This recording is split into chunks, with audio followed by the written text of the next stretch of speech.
What issue was raised about the daughters of Zelophehad receiving their father's inheritance?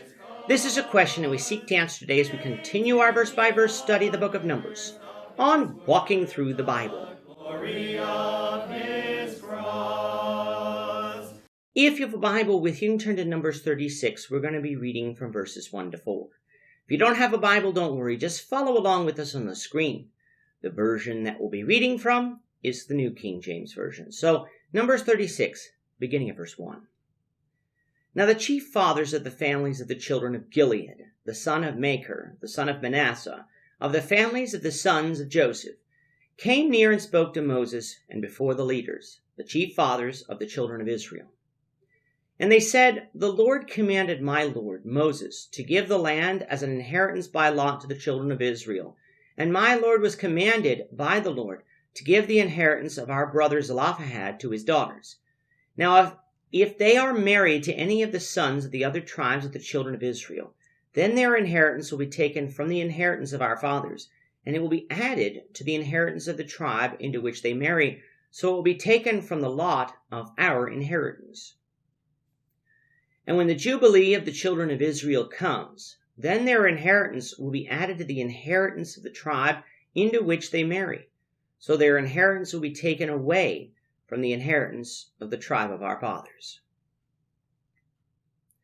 As we enter the final chapter of the book of Numbers, we return to something that we covered back in chapter 27, inheritance concerning the daughters of Zelophehad.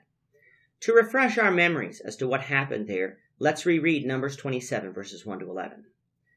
Then came the daughters of Zelophehad, the son of Hepher, the son of Gilead, the son of Machir, the son of Manasseh, from the families of Manasseh, the son of Joseph.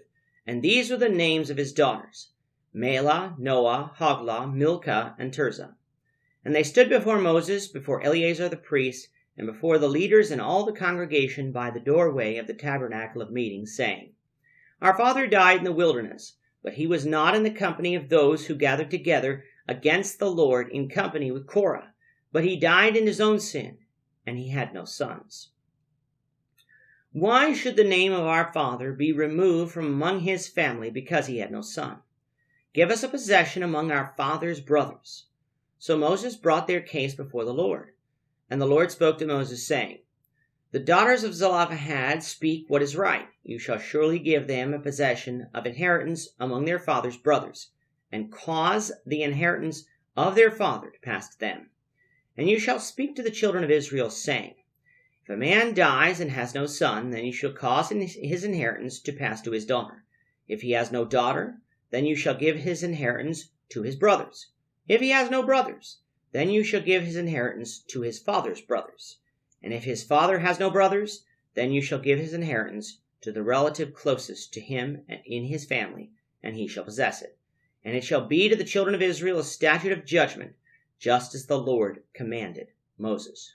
Back in chapter 27, an issue of fairness when it comes to inheritance was raised by 5 unmarried daughters who had no brothers. Under normal practice, sons would inherit land, which would mean that these daughters would have no inheritance, and since they were unmarried, that could leave them destitute. They therefore brought this case before Moses, who consulted God, who then decreed that in this instance where a man dies having only daughters, then his daughters could inherit what their father had left behind. Sometime later, though, some of the families of Manasseh came before Moses with an issue that would arise from this command that they wanted clarification on. The issue is this: should the daughters of Zelophehad marry someone who is outside their tribe, then the inheritance which would have remained in the tribe of Manasseh, should these daughters have been men, would be passed to another tribe. Now, until the Jubilee year that we discussed in Leviticus 25, this land could have reverted back to the tribe of Manasseh, likely in the situation that the marriage produced no children. However, at the Jubilee year, which was every 50 years, all land reverts back to the original heirs. And so if the daughters of Zelophehad had married, say, men from Judah, that land would now be in the possession of any of the sons of Judah that was produced from that marriage. Therefore, since the instruction concerning women inheriting from their fathers applied to all of Israel, there could come a time when some tribes would possess land that wasn't originally allotted to them.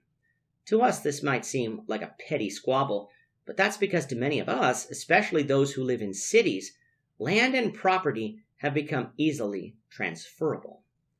Largely gone are the days where one family occupies a piece of land for generations. What happens when the older generation dies? The heirs sell the house or the land to all who desire it, and the proceeds are split between the heirs. This is not how inheritance worked in Israel or in other nations at that time. Land was important, and keeping tribal land intact was equally important as a way to keep your political status in Israel. What would God say on the matter? We'll find out, the Lord willing, in the next lesson. With that, our time is up for today. The Lord willing, we hope you'll join us for tomorrow's discussion of Numbers 36, verses 5 to 13, as we continue our walk through the Bible, one verse at a time. Thank you for watching today's episode. We hope that you found it edifying and ask that you not only subscribe to our channel and podcast, but that you like and share this episode among your friends, so that the saving gospel of Jesus Christ can go out to the whole world.